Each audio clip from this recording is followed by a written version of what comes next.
Welcome to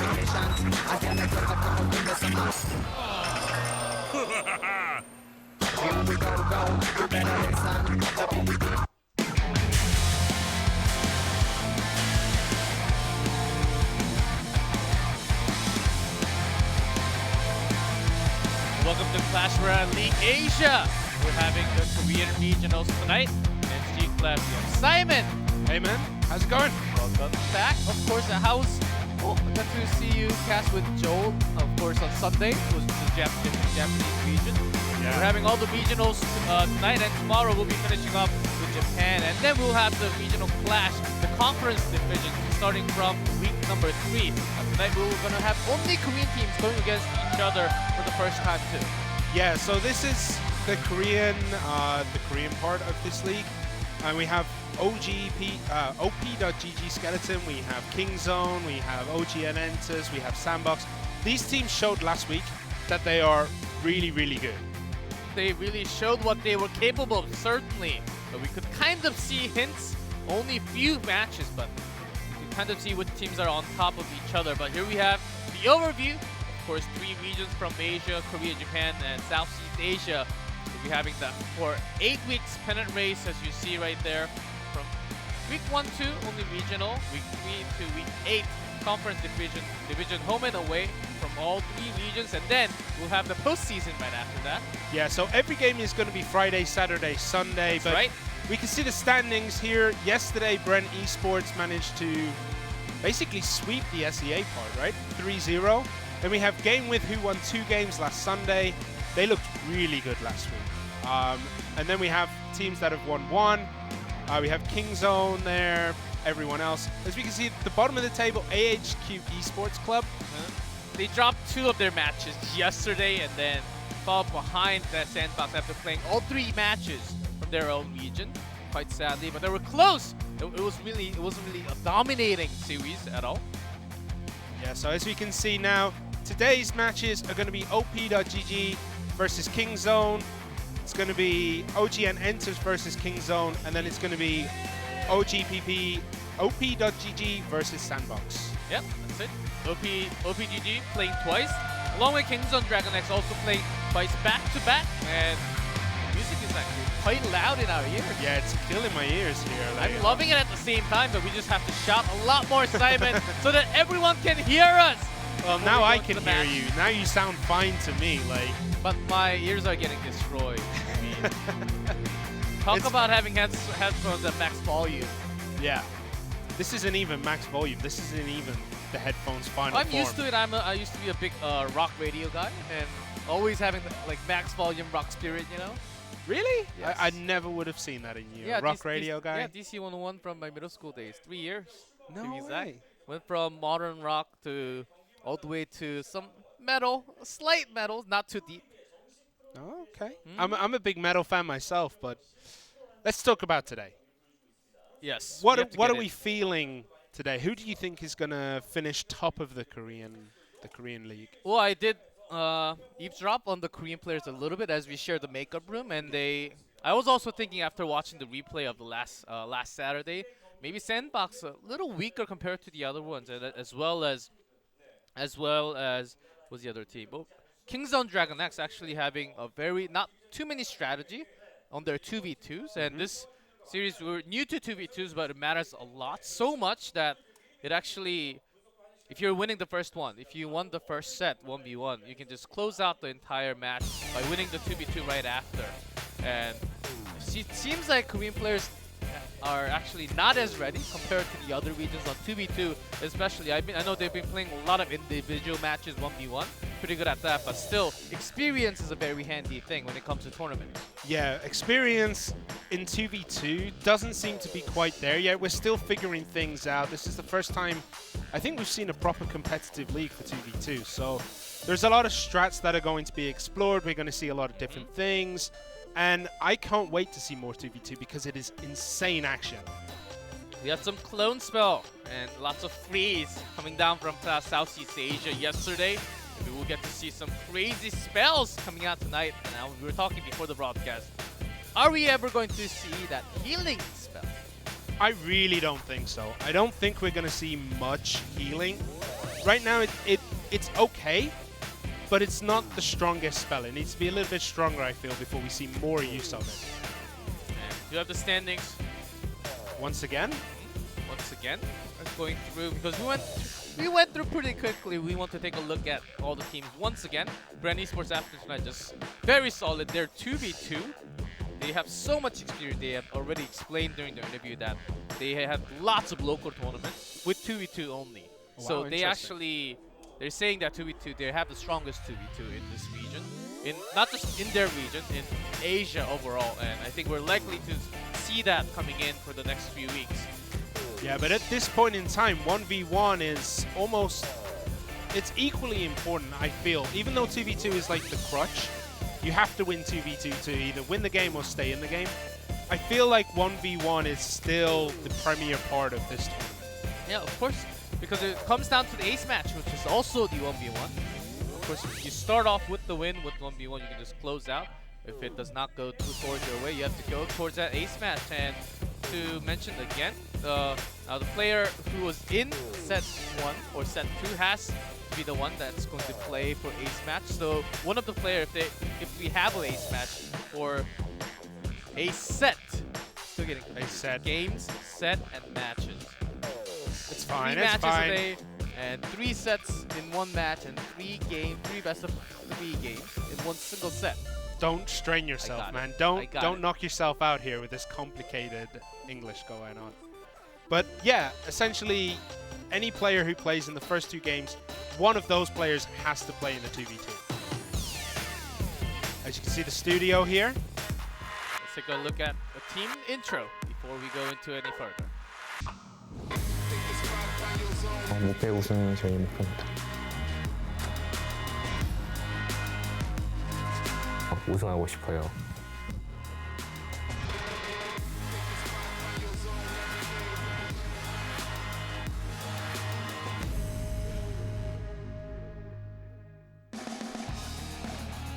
Short intro for op.ggskeleton and DragonX, the winners from last week. Yes. From the first match, OPGG won against OGN. DragonX won against Sandbox. So both winners from last Saturday, standing off each other right here. Yeah. Gonna go into team profile of op.ggskeleton first. Pretty high. CRL, EuiChan, we were talking about that last week. And even Jin TV, who will be playing on 1v1 tonight, is expected to bring out some creative decks from what I've been hearing. Yeah, Jin TV was their 1v1 player last week, so I feel like he might be their 1v1 kind of number one Specialist? player. Yeah, he's their 1v1 specialist. And that allows the rest of the team to practice 2v2 a lot more. I guess we're going to see Jin a lot more in 1v1 as well. Going forward, he's always going to be their number 1 choice. Yeah. EuiChan actually the oldest player in, I guess not just in Korea, in all regions. He's actually 33 years old. Oh, it makes me feel young.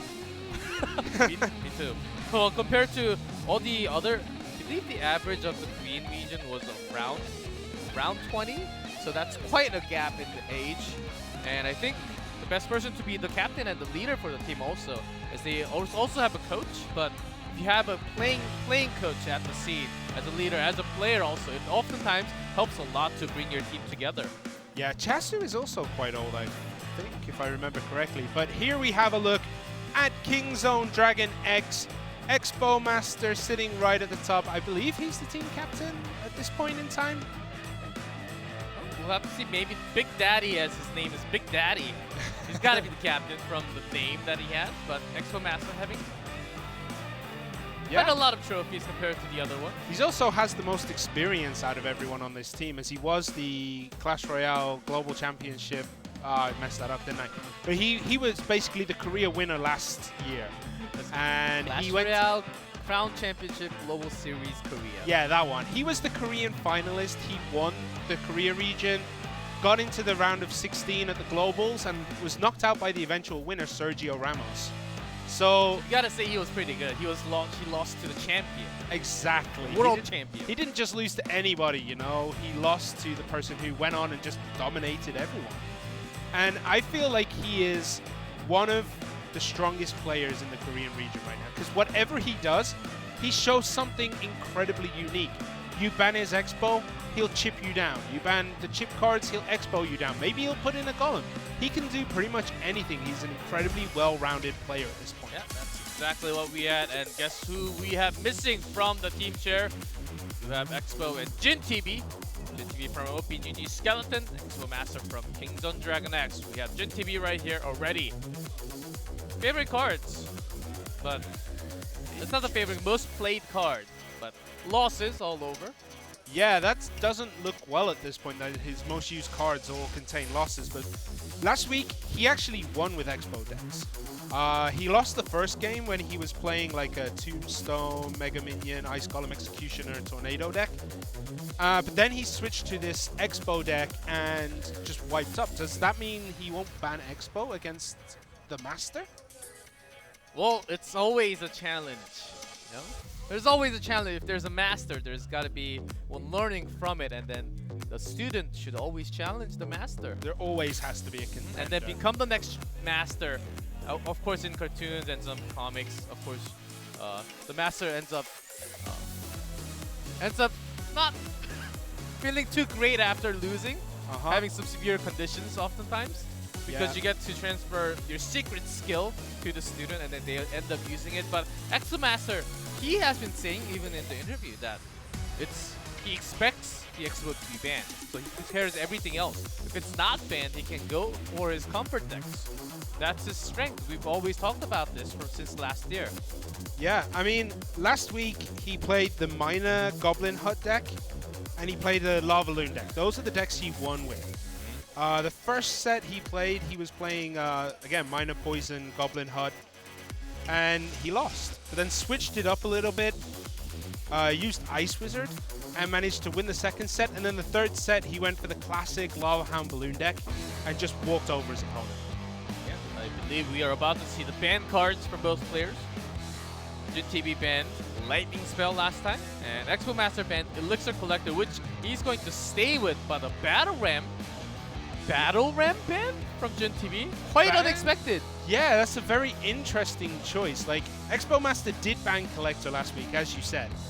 And Jin banned Lightning, but banning Battle Ram seems a little interesting at this point. Like, why not ban something like the Balloon or a Poison? Things that Expo Master has shown that he is good with and has used multiple times. Maybe it's a strategy. Maybe just thinking about after watching yesterday and some practice scrims between each other.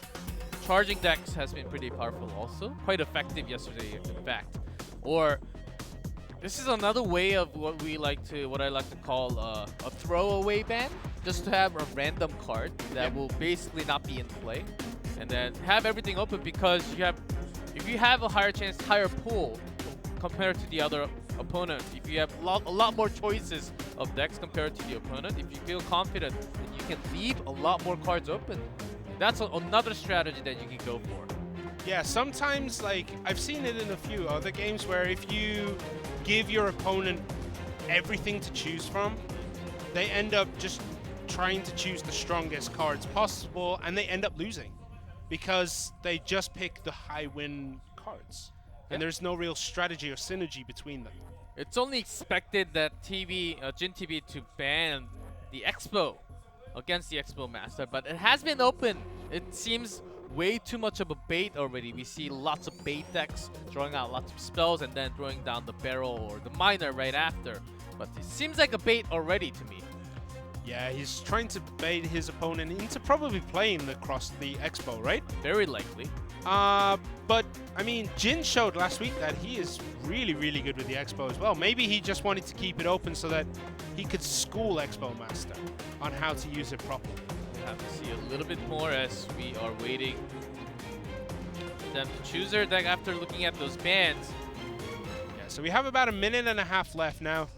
Basically, during this time, players will take a look at the bans and essentially change decks, remove the ban cards, and make sure that they are compliant with the ban. They don't want to get disqualified or lose a game before it's even begun. Yeah, Like they have to forfeit the game if you play the ban card. Of course, you don't want to have that in your deck. Just that's the first thing after taking a look at the ban card.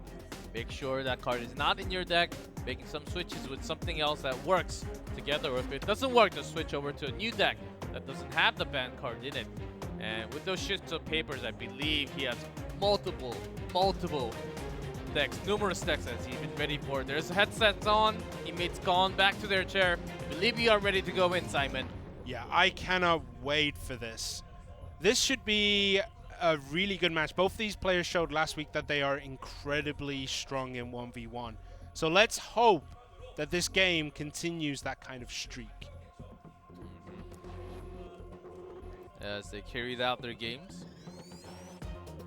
Yeah, I'm still perplexed by the battle rap ban, to be honest. I believe it's the first one ever. And didn't quite expect. Maybe that just means that he's going to bring out some Goblin Huts or even the Barbarian Huts. If you're going for the Summons deck, I think that's also possible in a way. But I mean, Summoner decks are usually, like, they usually counter Battle Ram, right? Because he pulls it away from your tower and then suddenly you have two Barbarians there.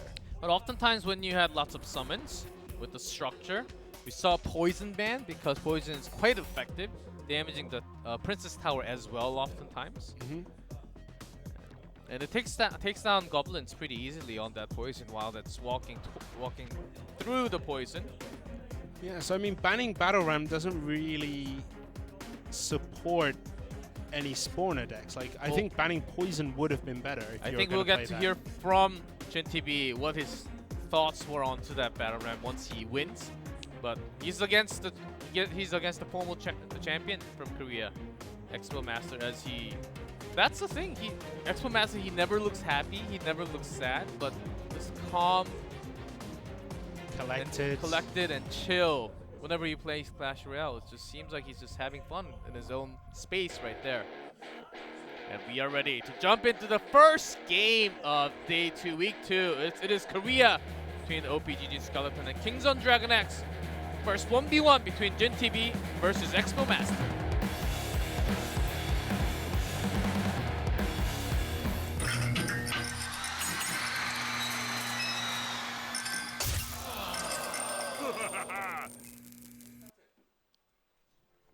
Okay, so we're starting off with op.gg's Jin in the blue at the bottom of the screen and Kingzone's Expo Master in red at the top. Looks like we're looking at a cycle deck here for Expo Master. Hog Rider. Drop early on Infernal does connect, but oh, what a tornado! The king. Oh, that is such bad news there for Expo Master. Activating that King Tower this early in the match, it's going to be hard to make any kind of push here. I was wondering why he was putting down the Infernal Dragon I think he was just looking for the cycle, maybe having the Tornado as the next card coming up. That has to be the reason why he was actually dropping down the Infernal Dragon. But that would mean that the rest of his deck is probably incredibly heavy, right? Because you wouldn't want to drop Infernal Dragon to cycle. Probably. Maybe he just wanted to have that Golem to be pushing it right in. There's the hut, as we kind of expect to see, but as we already talked about, there's that Poison dropping right on top, damaging to the Princess Tower and the hut. Yeah, but unfortunately, the Goblins were spawning on the opposite side of the hut, so it didn't finish them off before they could get out of the hut. There's a graveyard there for Jin TV. Because the Poison has already been dropped. He was baiting that actually to be dropped right on top. He's doing tons of damage. Yeah, he doesn't have anything there to defend against that. Usually you'd want to put down a Poison or anything with multiple numbers. Minions, minion hordes, but he just didn't have any. That's the thing. Right after you basically bait, of course now Expo Master has that in knowledge that, okay, I have to hold my prison for a defensive move. There's the graveyard. Will be the perfect counter every single time. But we saw last week a lot of players would still use the Poison offensively in that situation, even if they know their opponent is using graveyard. And here we see, once again, Expo Master drops that on the hut and on the tower. He does have the Ice Wizard and the Mega Minion to actually take care. but a poison offensively by Jin TV this time. He's willing to take that damage to make sure actually. Oh, the mini P.E.K.K.A was so close to walking to the tower. Then got a bit confused by the tornado. Didn't actually walk towards another tower. Nice defense coming out from Jin TV. Yeah, both players are defending really well at this point, but I feel like Jin TV's defense is a little bit stronger. Hog Rider once again doesn't connect to the tower, but deals a lot of damage to that Goblin Hut. It's really hard to call right now who's gonna push through. It does look like Jin has the advantage, but Expo Master really does need to drop that defensive poison. Those skeletons still doing so much damage, even with the lock. The Inferno Dragon connects to the tower directly. It's connecting. That's so much damage. Being slowed by the Ice Wizard, but not enough. So much damage once it locks onto that tower. Yeah, the tower just was attacking skeletons. It was a bit preoccupied. Inferno Dragon just walks up, is like, okay, I'll see you later, and just destroys the tower. Good play there by Jin. I have to say, like, Graveyard plus Inferno, really good. But I feel like Expo Master, once he realized the Graveyard was there, he really should have held that poison for the defense. I think he basically was hard countered. His key playing cards were Hog Rider and the mini P.E.K.K.A. But once it was walking towards the hut all the time, and right after that, just gathered in with the tornado. Basically, with the King Tower even activated, the shots were just finishing them off easily. They couldn't really touch into their Princess Tower at all. Yeah, that Goblin Hut in the middle always drew the Hog Rider or anything else that was placed down, even the Ice Wizards, down into the King Tower's range. So suddenly you have 3 towers smacking on your Hog Rider. It doesn't last very long. It was a tough choice to make. And Expo Master really falling a little bit short. If he had the defensive move, maybe he could have tied, I think. But none of the players actually going for a tie because overtime is 3 minutes on this case. It's really hard to tie. It's possible. It has happened last year. It happened last week actually as well. We had a tie last Sunday in the Japanese. Oh yeah, it's only from a Japanese game, but not too common, of course, as you have a lot more extra time to work out. Even just the damage from poison and a few more spell will actually take an entire tower down. I think maybe that's what Expo was thinking, but he didn't really have anything like the guard or some goblins on his own hand to actually defend against that graveyard. Yeah, he needed something like minions or anything that had number just to make sure those skeletons don't connect to the tower. They did so much damage every time they were summoned, and he just didn't defend very well against it. I'm expecting Jin here to keep the same deck. That's something that he usually does, is when he wins, he keeps the same deck. But it's not out. It's not over yet for Expo Master. Expo Master lost the first game last week, and still won his match. He was able to come back, but we are ready to jump in as the music cues. Let's get into game number 2. Can Jin TV finish this one out with a 2-0 for a comeback from Expo Master?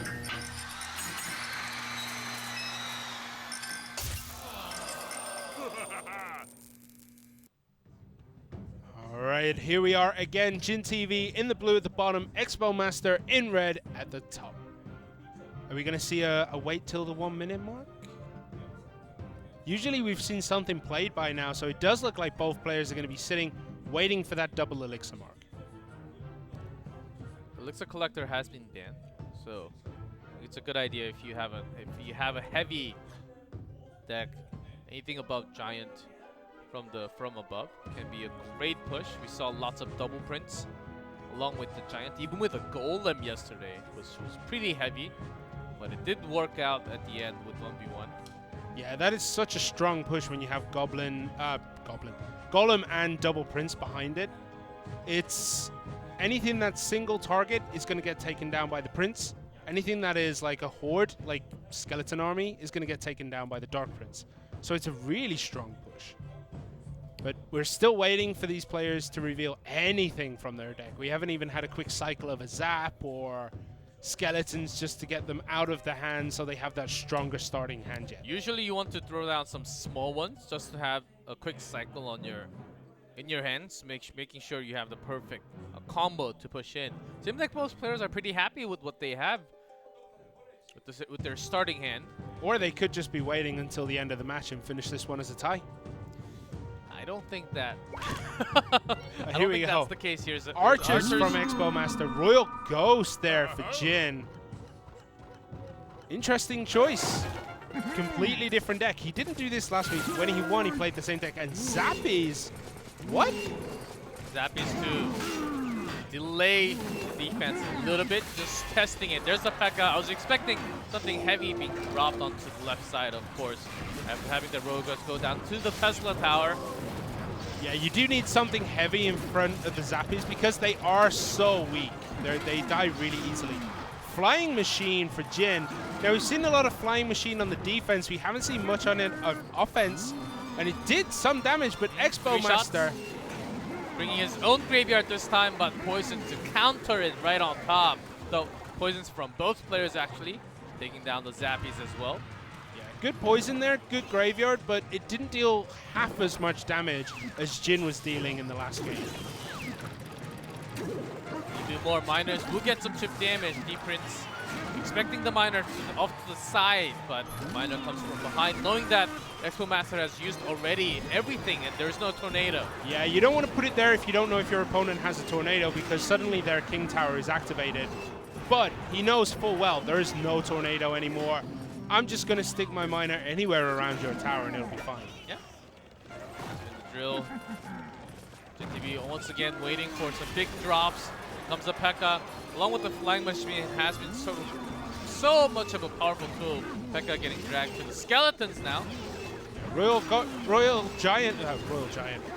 Ghost there, just cleaning up the skeleton army as he does do area of effect damage. Easily cleans most of that up, but that tower is still at 950 HP. That's quite low at this point in the game. And they take down Miner pretty solidly with the Mega Minion and the D-Prince, but the attack is coming once again. And Jin has a lot less of Elixir right now to defend against those. Yeah, good defensive poison there for Jin, making sure that those skeletons cannot stay alive long enough to do too much damage to the tower.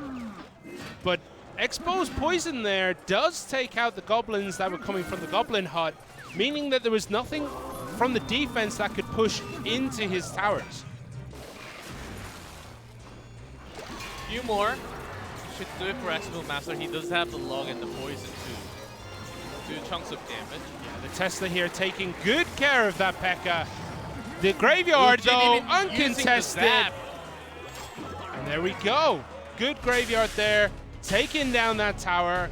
I really like that graveyard. Yeah, he was baiting that spell to be out, and once he dropped that P.E.K.K.A., lots of elixir spent. Expo Master knew that it was the perfect time to use that graveyard. Good, very good mechanics of counting cards, expecting the rotation, understanding the cycle of the opponent. Once you count all the cards from the opponent, what they have in their hands, all 8 cards, and you can just cycle out and look for your advantage. I believe that's what Expo Master did in this game. Yeah, he also would have known that there wasn't enough elixir left, I guess, for any poison spell that he had in his hand. So it was such a small window for that spell to be completely effective. Yeah, that's why the zap had to be dropped by Jin, and he couldn't really stop anything after. So we have a timeout called.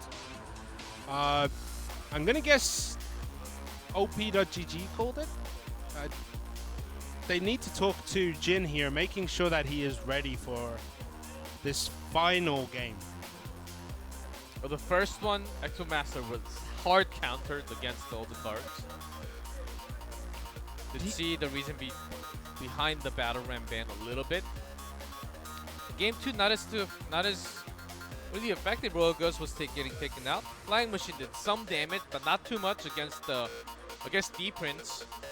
It's pretty tough. Even the P.E.K.K.A. very, very slow approaching. Yeah, the Royal Ghost was actually pretty good on the defense against the graveyard because of the area of effect. Yes. It makes sure, if it was in the right place, it makes sure that a lot of skeletons cannot connect to the tower. Yeah, but oftentimes, Royal Ghost, you want to use it as a defensive tool, then yes. But if you are using that Royal Ghost to a defensive tool, can you really connect? You want to make sure you connect most of the shots from Miner at all. And Miner was getting taken from D-Prince and the Mega Minion instantly every single time. That's why he couldn't really use his own offense in that way. Yeah, Royal Ghost is much better on the offense, but it is still a usable defense against the Graveyard, but you wouldn't normally put it in defense, right? Yeah, that's true. Usually you would just set off to the other lane that's not being used at all, and then make it go straight to the tower and do some damage. Quite effective, actually. It's just too much pressure, I think, from Expo Master to allow that to happen, because if he did, he would have lost that tower much earlier, I think. Yeah, that's right. So that's a tough decision that you have to make once you play that Royal Ghost. If you know you have massive lead, you can just throw down to the other lane, but your initial goal was to bring just one tower down. You don't want to waste any of the damage going to that off lane. Yeah, so as you can see, time is almost up from this timeout. I'm expecting this final game to be absolutely off the hook. I'm expecting a 3-crown finish this time. Oh, are they going to have some massive push with the golem? Maybe. I'm thinking Golem would be a good choice. Oftentimes, for us to have a final 3-crown match, 3-crown game, we ended up having lots of Lumberjack, actually, in 2v2s. Not too many in 1v1, but the time is up. The final game is ready. The winner will take the set for their team. Jin TV versus Expo Master, Game 3. Here we go.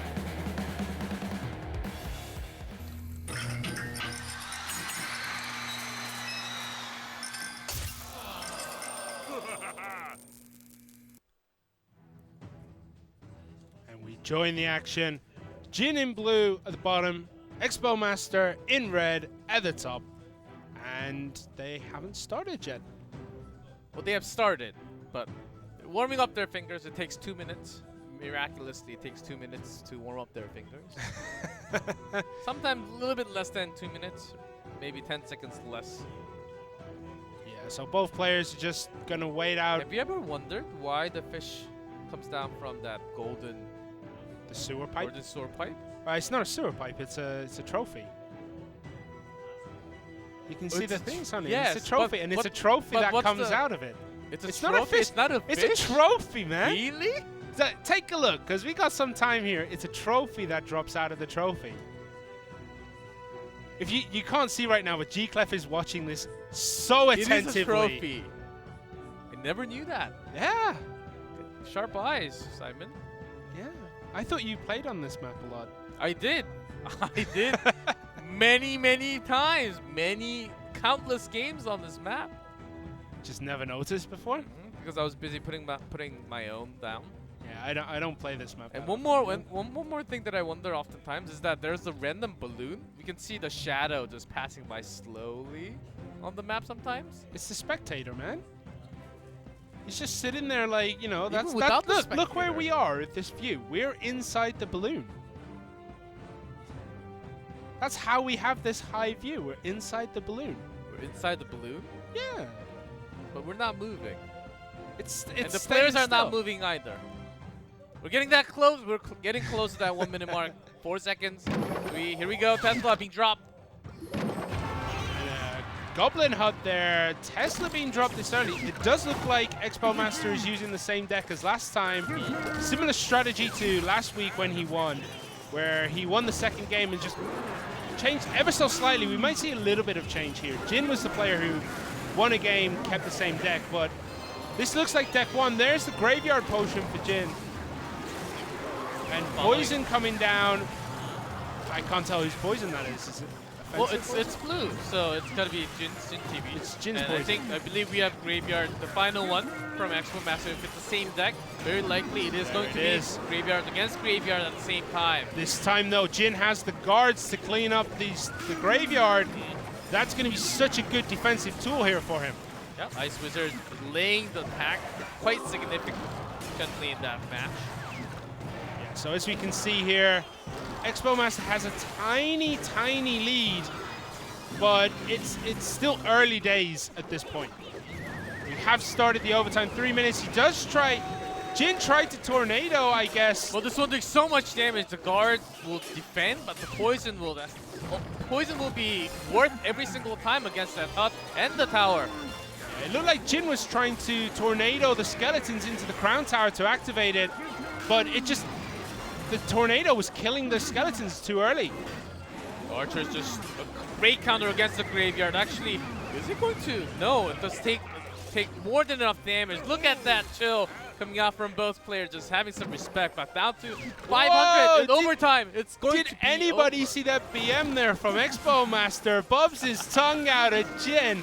He is feeling confident at this point. Oh man, only down to 514. This can actually basically do it with the poison that's going to be coming on top right after. It needs a few more hits from skeletons though. There they are. That is probably it for that bottom left-hand tower. Little Archer just countering that graveyard so hard. Great.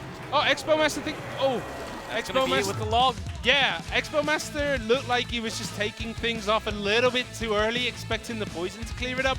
But the log coming in finishes it off. Expo Master takes set number 1. Great way of defending. Dropping down the Tesla, just making sure if anything else comes right after, because he was going to be dropping that graveyard. He knew that very likely Jin was going to keep a similar deck. Yeah, the Inferno Dragon this time was countered pretty hard. Didn't ever get near a tower. Yeah, there was nothing that Infernal Dragon could get value out for. Maybe the Dark Prince, but even the Dark Prince got shield, so not as much. There was nothing big of a human like a giant P.E.K.K.A or Golem coming out from. But yeah, that was Jin's game 1 deck, and Yes. this time Exactly the same. the Inferno Dragon just did not connect to a tower. Like last time, the Inferno Dragon got to the tower, just wiped it out. This time, I don't think it even got past the bridge. I actually do not think so either, because there are lots of small units. This is the very first game where Hog Rider was activating the King Tower to start off the game. That's why we don't see that many Hog Riders in the professional games. In Korea at least, is that Tornado is just such a good counter to it. Activating your King Tower is so important. A very powerful one. And there was the Inferno Dragon hitting that tower, making sure that the game was over. Yep, Expo Master just having a good read on what the opponent is going to do. It was very likely after losing he was going to change it up, but he just went back to game 1, which he won with. And he was expecting that to come out. This is game 2. Expo Master just came back into the game with the graveyard, with the finish there. Really good play there, making sure that the P.E.K.K.A is walking around a lot more than he is attacking. Tesla on one side, Dark Prince on the other, pulling him back and forth. Here we see the Tornado trying to get those skeletons to activate the King Tower, and the Tornado just does too much damage. Gets major value on those poisons, picking out guards and damaging the tower and the Goblin Hut at the same time. Yeah, the guards there didn't quite defend that well against the graveyard. And in comes the log to finish everything off. Yeah, archers are so good at trading. If you can trade with archers, just 2. And against that, graveyard 5 elixir, that's a pretty good counter. You can take a major lead with that. Of course, Jin TV also had guards, but sometimes not as effective on that poison. Yeah, you want to try and spread the guards out a bit, especially against graveyard, so that they can attack a lot of different things. Now we're moving on to 2v2 between these two teams. From op.ggskeleton, we will have EuiChan, and who has been playing the oldest from team, been playing lots of balloons, and the captain also. Yeah, and he's going to be paired with Chasyu. If I remember correctly, they used a lot of Lava Hound Balloon last week. They right? had 2-0. They banned Tornado last time, and they were the duo for the team. It seems like we're coming down to a point where we're having selected 2 as the duo and selected just the other 2, selecting one of the other 2 as a solid 1v1 player. As I feel like that's going to be settled in, very likely. Yeah, you have a strong 1v1 player, probably one really strong 2v2 player, and a flex player in that position. Yes. Someone who can do the 1v1 after for the ace match. Or Just in case someone's not feeling well, as we had this player really feeling bad. I believe Dylan. Yesterday he had to go to the hospital, so he was actually missing from action, but another player came in instead, and he won that ace match. So there's got to be some flexibility in the roster. yeah, it's also not just about being sick. Like, maybe your first player who did 1v1 was a bit tilted, and he has such a tilted mindset that if you put him in the ace match, he's just going to straight up lose. So you can use one of your 2v2 players there. Yeah, exactly. Oh, the other side from Kings on DragonX. Oh, and Big Daddy. They were also the duo last time. Yep, and they won their game too. Quite handily, if I remember correctly. So the duos. And Big Daddy, of course, using lots of guards. Seems like guard is a must when we have 2v2s against lots of graveyard. Not just a graveyard, against lots of pushes. Great way to deal with, especially the Prince. Lots of single target heavy damage. P.E.K.K.A. Just a great way to delay so much with quite low of an elixir cost, only 3. It's reasonable. It's a reasonable amount. Here we have Big Daddy guards Ice Spirit. We didn't see an Ice Spirit today, actually, right? Not Interesting. so far, I don't think so. It was such a staple last week. Like, we saw it nearly every game. Well, This before week, the balance patch, every single player basically had Ice Spirit in all the decks, but not as much after that big nerf onto that freeze time. so I guess the week before last, they were busy making decks. The balance change comes in, and they're like, okay, we're going to stick with the decks we've made. Think about it next week, how we can change and make sure that we're not using cards that are slightly weak. But even so, Ice Spirit was really good. Let's take a look at the ban card. What is it going to be? EuiChan+Chasyu and EuiChan banned Tornado last time, and they will stay with that Tornado ban and sniping onto that balloon. Oh, DragonX, they are happy about the ban. They were expecting the Tornado to come out from the other side. I'm very sure about that. Yeah, they seem really excited that the other team banned the Tornado. They've prepared for this match, for this set, sorry, without Balloon, without Tornado. Yes. I think they are super happy because they are ready for this. They know what they're going to do. Their game plan is set. Nothing really has to change here. Yeah, they were expecting a Tornado to be banned. And sniping onto EuiChan, EuiChan playing lots of balloons, even in 2v2. So he has to change some of his decks, I believe. Just come up with, look at that heavy one with the Rage, Poison, everything else is on top. Because our Deep Prince, the Flying Machine has been quite effective. We don't really get to talk about Flying Machine as much. Good range, some damage from far away, especially when you have some push off to the side. Even when it connects to the tower directly, there's tons of damage before it goes down. I think it was last week whenever there was a Flying Machine out, it instantly got Fireball. That is respect for the card. And oftentimes it can also be used kind of like on Hogred. If you know you have the lead, you can just put it off to the other lane, all the way to the left or the right, and it will just straight connect to the tower. It will do quite a lot of damage in fact. Ho with the Goblin Bait kind of deck here. Do you think we'll see that in this game? I mean, 2v2, we don't really see that many barrels, right? Only few minors. I think we saw very, very few compared to the minor. We do see a lot of minor, but because we have a lot of, it's the reason why we have a lot of poison spells. The goblins are very weak against that spell.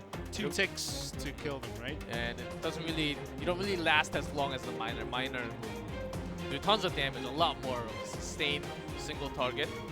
Yeah, Miner is incredibly durable for what he is. His damage is very slow, though. His durability and his attack go hand in hand. If he can stay on the tower for his whole lifespan, he deals a lot of damage. Yeah. But if you deal any extra damage to him, he doesn't do that much at all. That is certainly true, Simon, as when they played last time, Tornado bans happening from both teams was the one. Yeah. Banning Tornado just seems so standard right now. So we don't have too much big of a number right now because we're only a second week in to the pennant race. But once we get to third week, fourth week, we'll get to see the rate onto the ban cards and what the win rate actually is for a lot of the cards that by region and what by player, by team. We'll have lots of stats coming out for you. Yeah, the stats will actually matter probably around week 4. I think before that it's going to be too early to tell. Because, as you said, the numbers are going to be 100%, 67%, 50%. Like, it's going to be those big, solid numbers. So, after a few weeks, the stats start to mean a lot more, and we can tell a lot more about the players. We will get to see the patterns from the teams also. But we are getting ready to go into the game soon. Just having last-minute setup, just to make sure the 2v2s are working perfectly. One, of course, with the holding device, one making sure to hide it, just putting down all right on their desk podium there. Bit of a 2v2. It's all about the teamwork, all about the synergy, making sure you don't use the same spell on top of each other. That happens so many times. Yeah, communication is key to winning a 2v2 game. Last week we saw Tornado being used at the same time, and it was like, if you chain that, you would have won the game, would have won the set. Yep, and we are ready to jump in. The first 2v2 of the day between op.ggskeleton, Kingzone DragonX.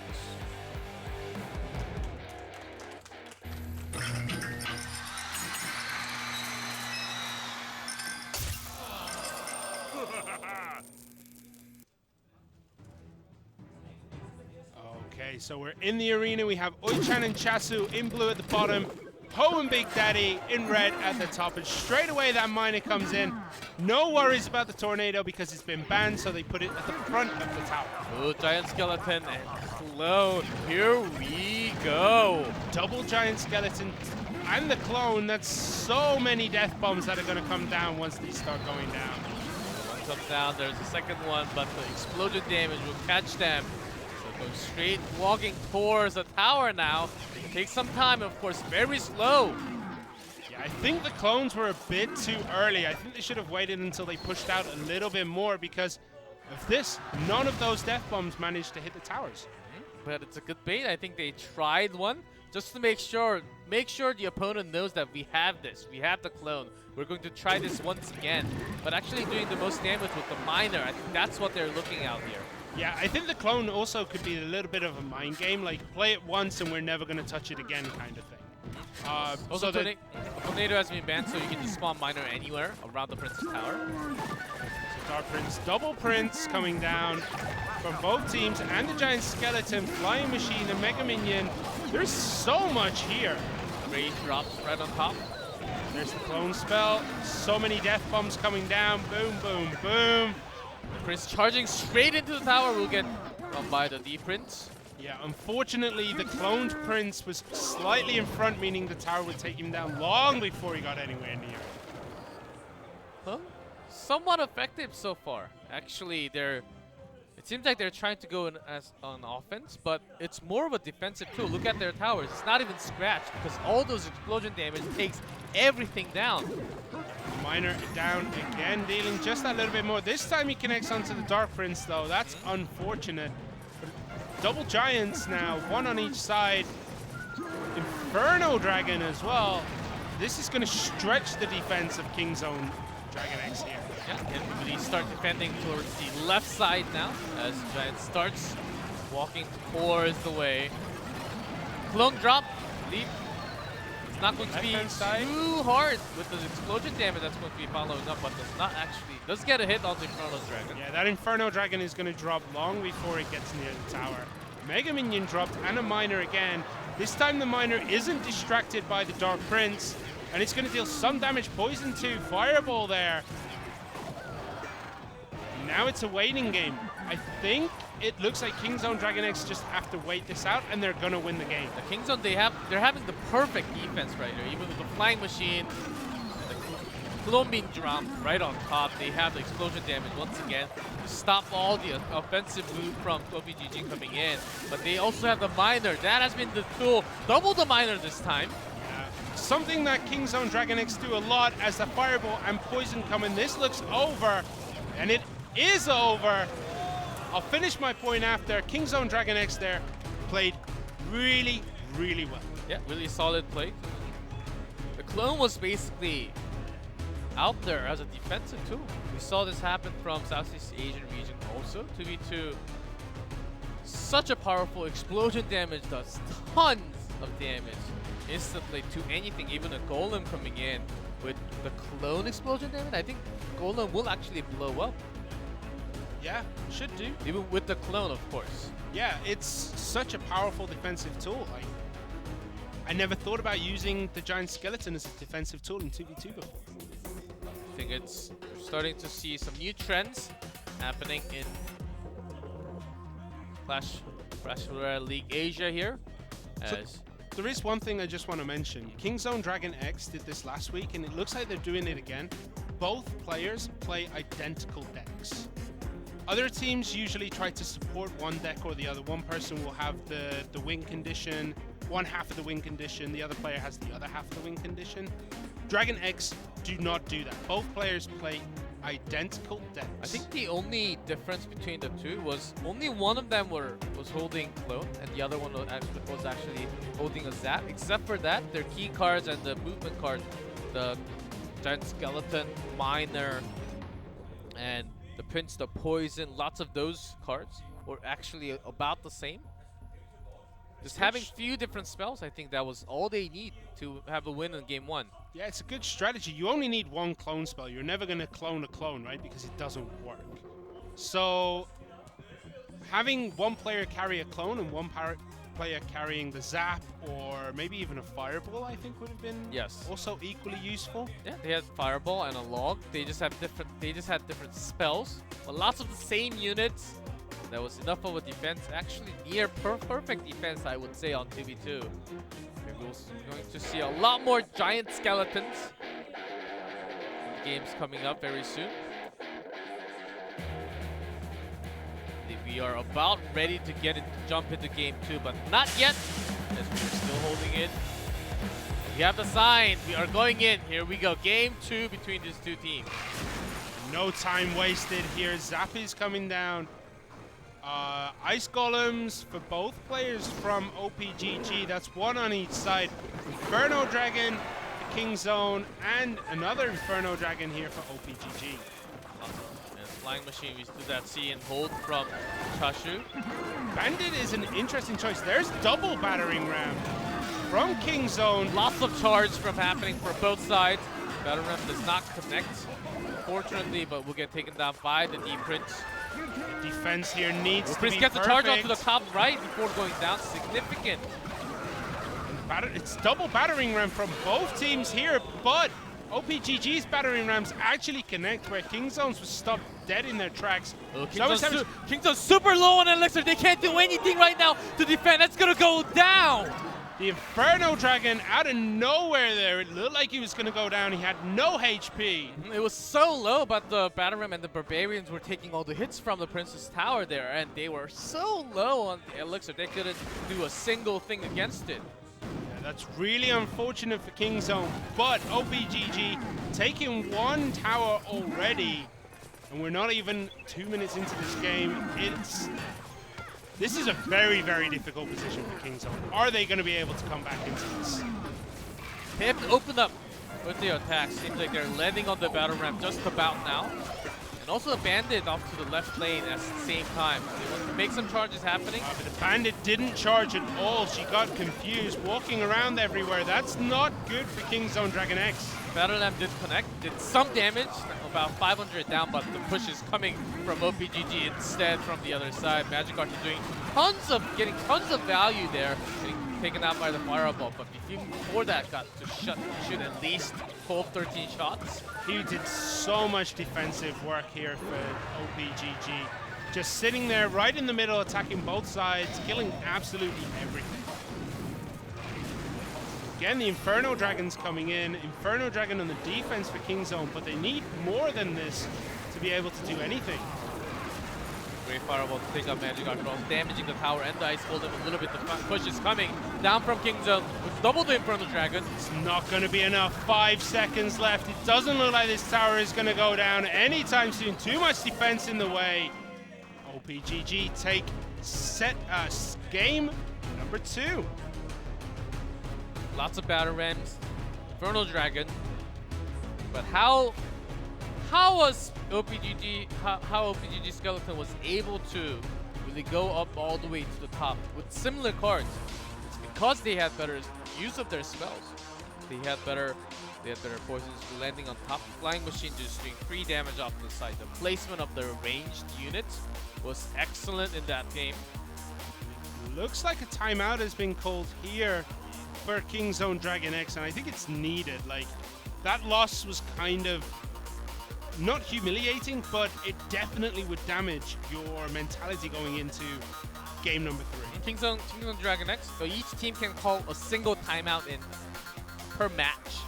so I believe the last one was OPGG's. This time Kingzone, very likely. As if they win game number 3, they will finish out the match with a 2-0, having a 2-1 from 1v1 and another 2-1 from 2v2. That's all you need to take is 2 sets out of the 3 to have a match win. Out of the players we've seen today for OPGG and Kingzone, if this does go to the A set, who do you think they're going to put out? Do you think they're going to put out their 1v1 players again, or do you think they're going to choose one of the two? I think Expo Master will just stay, but maybe a change from OPGG in that terms, because Jin TV does lose against him. Unless he wants to try again, going against Expo Master, but I think he's got what it takes. Maybe having one of the 2v2 players. One of the matches we saw in the Crown Championship Global Series Korea, I didn't mess it up that time, was Expo Master versus Chasyu. And Expo Master, if I remember correctly, destroyed Chasyu in that match. I don't think he dropped a single series in the first group stage that he had. It was very, very dominant. Expo Master lost in the first week and then never lost again. I think was the general rule.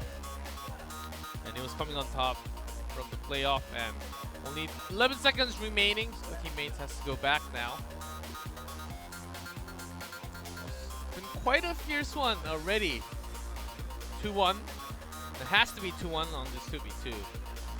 Will be maybe the final one, the match point on the Kingzone DragonX, which has been called out by many that one of the weaker 2v2 teams compared to the other Korean teams.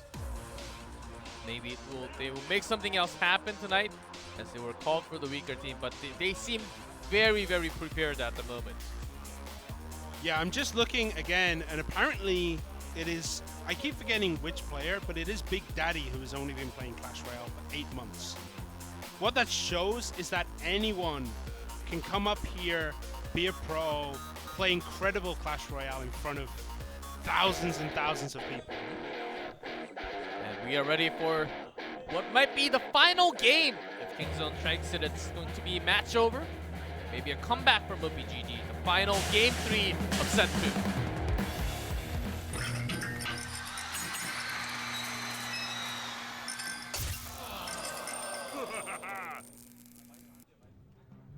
All right, game number 3. Once again, OPGG in blue at the bottom. Kingzone DragonX red at the top. So we're going back to our game 1 decks here. Yeah, much slower pace this time, much slower start. There's an Ice Spirit. Not really doing too much damage, but at least it connected to the tower. At least it hit something. If you just leave it, of course it will just hit. Bats as well, it looks... Oh! We're having some sound issues with the headsets at the moment, so we may just have to restart as nothing too much.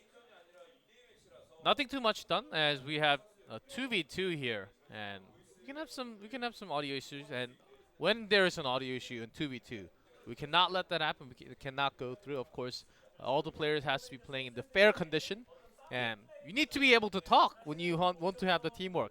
Yeah, like, do you want to fireball now? Do you want to fireball later? You know, yeah, you gotta ask questions. communication. We keep saying communication is The key yes. to winning here.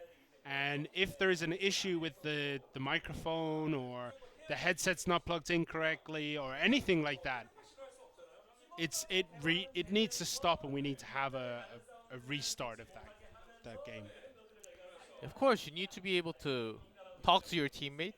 Once you know if that doesn't work. Once you know if that doesn't work, you have to really take care of those things.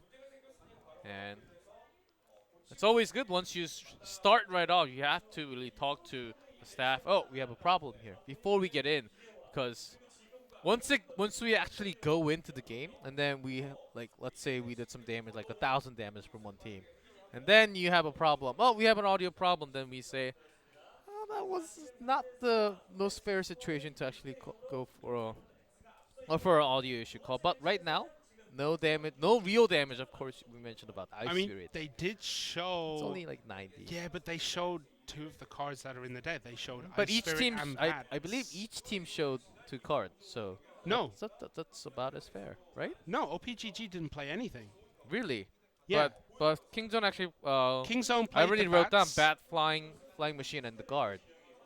There was no flying machine. Oh, never mind. We could see the card, so I we was could see writing the that cards down, in their yes. hand. Yeah. And bat was dropped also, right? Bat was dropped right before Ice we Spirit. cut out. Those two. Ice Spirit was dropped first. Bats was dropped just before we cut the game. I don't think it's the most significant card. Like if it was Golem being dropped down, maybe. But the thing is, they can't change their deck. Their time's already up. Yeah, but nothing is known now. Kingzone, DragonX know nothing about their opponent, but op.ggsk know Ice Spirit is here, Bats are here. It's a little bit of information that just gives your opponent a little bit of a step up. Yeah, we'll have to talk what happens. As soon as we get some updates from the production, we'll let you guys know what will happen. Maybe they will just have some reconnect, as we also had some delay with the headsets, especially for the 2v2. That's where the delay came in. We had some audio issues, and 1v1, you don't have an audio issue. Surprise!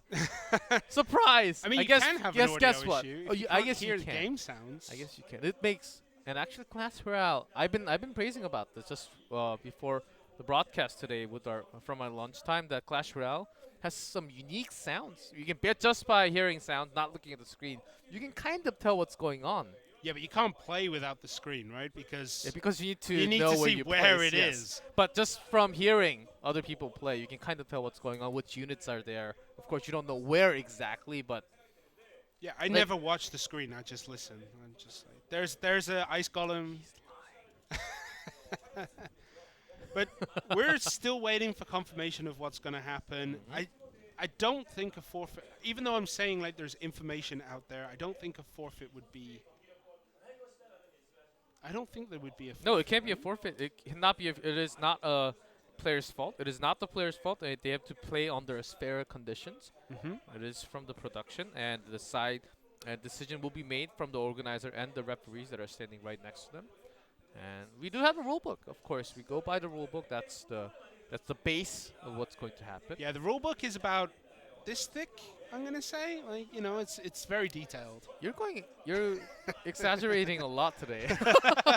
Yeah, that's a lot. What's the next thing are you going to say? Fireball doing 2,000 damage? The fireball just takes out the tower in one hit. Oh my god. Yeah, maybe. You're not playing the right Clash Royale, buddy. I don't know what game you're playing. What was the mode called in other games where like the damage is just ramped up completely? I have no idea. Is it OP? I think it's just called OP mode, right? I have no idea because I only play Clash Royale. That's the only game I love. But imagine OP mode where skeletons, if a skeleton connects to the tower, it instantly blows up. I've been Skeleton P.E.K.K.A? I've been talking about this quite a while. We have lots of tournaments, challenges, and just recently we had a Goblin one, and then maybe we'll have some differences. I was talking about maybe a 10 card instead of 8 cards, a new deck challenge. Maybe just draft into a 10 card deck and then shuffle out instantly. I believe we are ready to get into game. It's going to be a rematch, the final. Going back to game 3 between. The score is 1-1 tied. The winner takes the set. Let's go.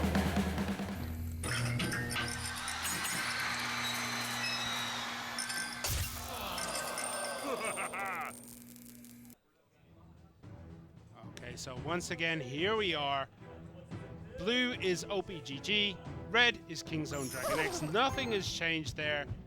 And op.ggsk drop out the Ice Spirit. It's a reverse of last game, where Kingzone DragonX's Ice Spirit actually connected to the tower. Himself. I think will not be the most significant. Here we go. Fight breaks off with the poison spell. Golem in the back for Kingzone. And a Golem at the back for op.ggsk too. What else are we going to see support? There's going to be Dark Princes in hand. P.E.K.K.A also ready for Big Daddy, I believe. Can be going on to the other lane, or actually dropping the flying and the Inferno Dragon. The connecting to the bat's not really the most, but landing on the Golem now will take that out easily. So Night Witch Golem, such a classic combination here for op.ggsk. But Kingzone DragonX did a decent amount of damage to that tower at the bottom right-hand side. The Golem somewhat connected all the way to the bottom side. That Magic Archer seems a bit of a waste. It got one arrow off on a Frost Spirit Oh, and before died. it was doing damage from the side when there are lots of units all clumped up.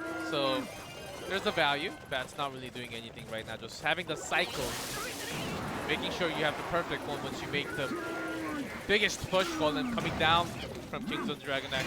Completely wiping out. There's a P.E.K.K.A. now for Kingzone DragonX, and the Golem placed behind it. Electro Wizard is going to die straight away once P.E.K.K.A. lifts up its sword. Boom! There it goes. Yes. Ice Spirit connecting just before they managed to reach in range of that Princess Ooh, Tower. that was dangerous. Bats almost took out that Infernal Dragon. Actually got quite a lot of damage to the Golem. Yeah, but Kingzone's Golem connects once more. There's a good fireball. And this Golem is going to maybe finish this tower. I believe so. It will with the explosion damage already. Out comes the know. emotes. They are saying, we got this game already to our hands. Oh, the BM from Kingzone here, spamming out those emotes before the game is finished. Still 30 seconds left. Yeah, I really want to see op.ggskeleton come back now just for that display. They do have the rage spell on top, so can always work. It's possible. I think it's getting too late now. This Golem has to do the work. Golem Nightwitch there. We need that rage down almost immediately now. Just look at that poison, so well placed, doing multiple. There's the rage. Now going straight to the tower, doing some damage, but gets taken out immediately. Not going to be enough damage to get a single tower down. It's going to be Kingzone DragonX taking the final game and actually having a match set with this game. Great push there from Kingzone DragonX. Just there. I don't even know how, but that Golem just managed to walk through absolutely everything, almost unscathed. Reaches the tower, so much damage gets dropped onto that tower almost immediately. Wow. It was a placement of, I believe it was a placement of the Infernal Dragons. Also op.ggskeleton. They were trying lots of things with the bat. But Kingzone DragonX, overall their spell usage was a lot more effective. They just had to use the poison. And they also had a push with the P.E.K.K.A. So a lot bigger of a push compared to just the Golem pushing from the other side.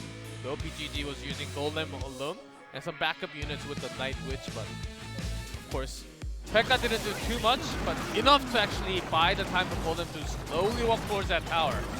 Game one was the double giant skeleton clone, and it worked so well on defense that there was just, the offense was assured.